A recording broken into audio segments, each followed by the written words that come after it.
Hello friends, नमस्ते.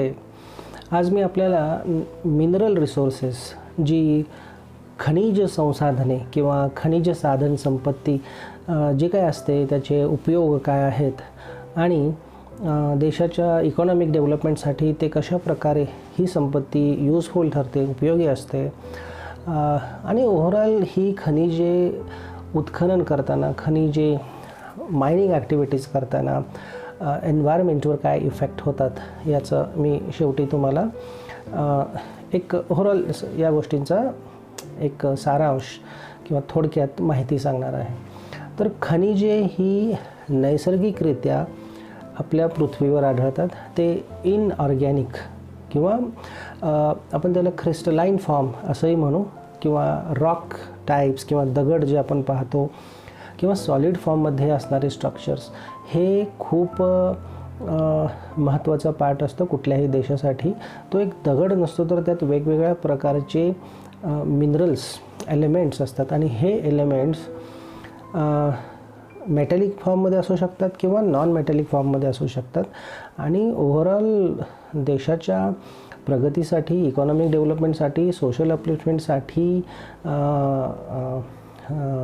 समाजाकडं आर्थिक उत्पन्न मिळवण्याचा एक चांगला मार्ग या खनिज उत्खनन, mining activities, development, industrial development, product development, its sale, marketing अशा गोष्टीतून, सर्व्हिसेस टू अदर कंट्रीज अशा गोष्टीतून होत असतो.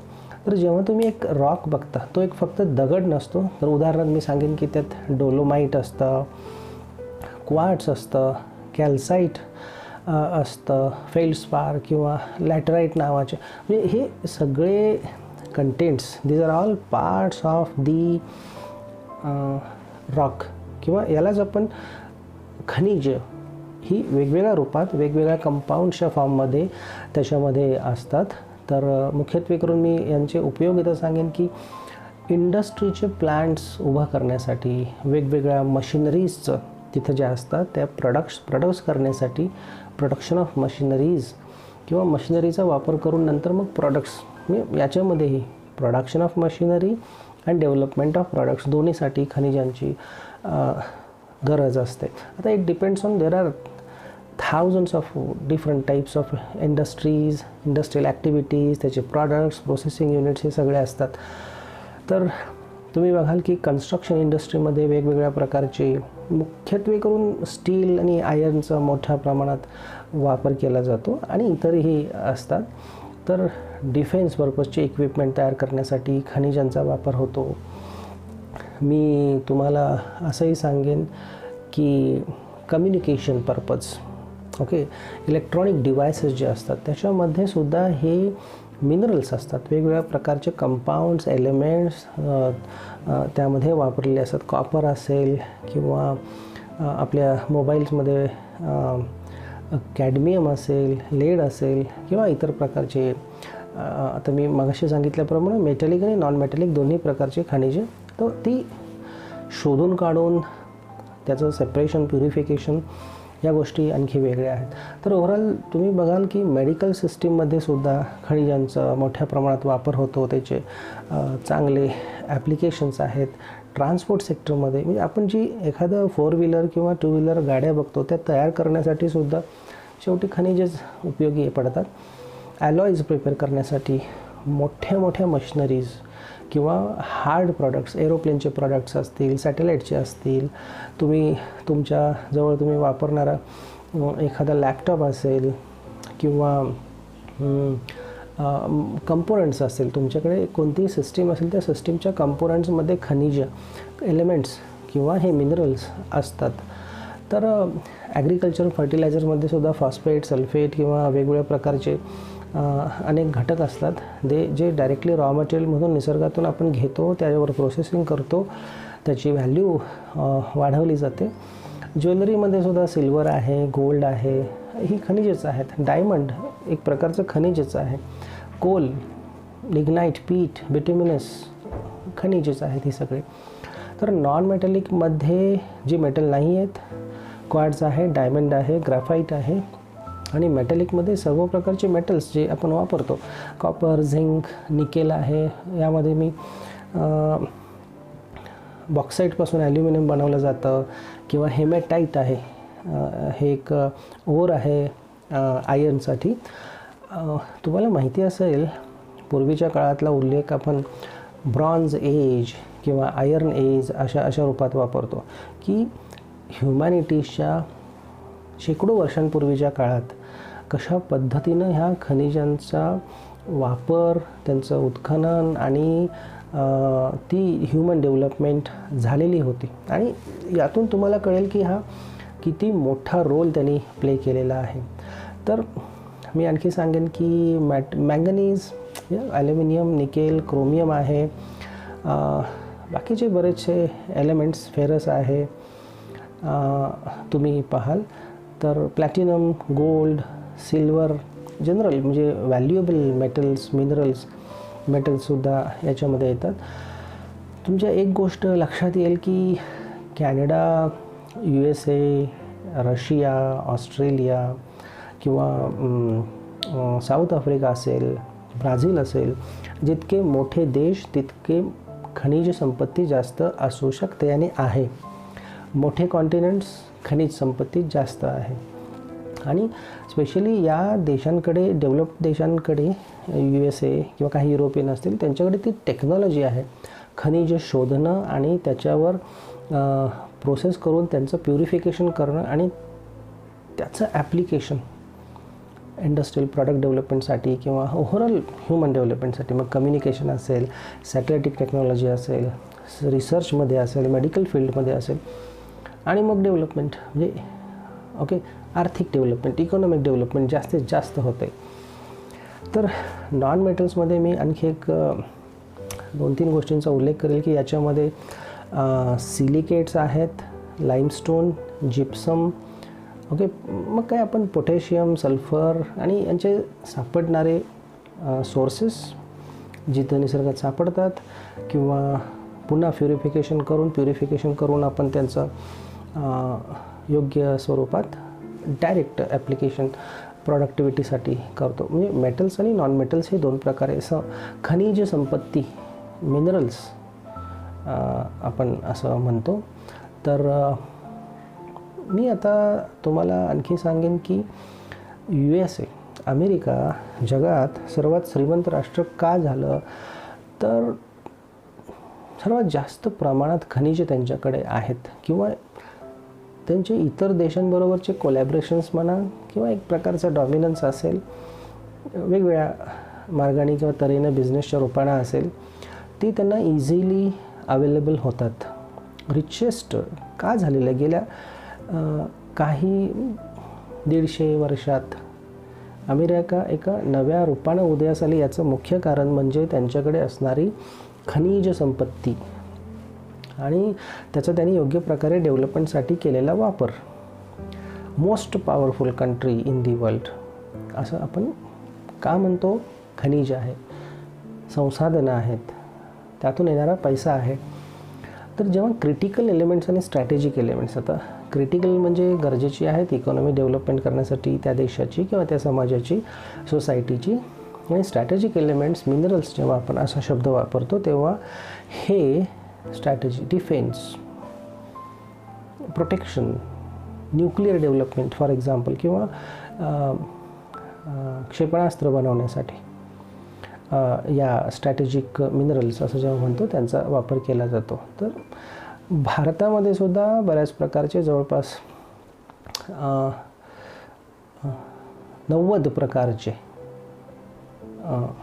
खनिजे जो सापडतात, कमी जास्त प्रमाणात, सगळेच नाही आहेत जास्त प्रमाणात. अजूनही आपण बऱ्याच काही मेजर, इवन स्टीलसाठी सुद्धा चायनावर डिपेंडंट असतो.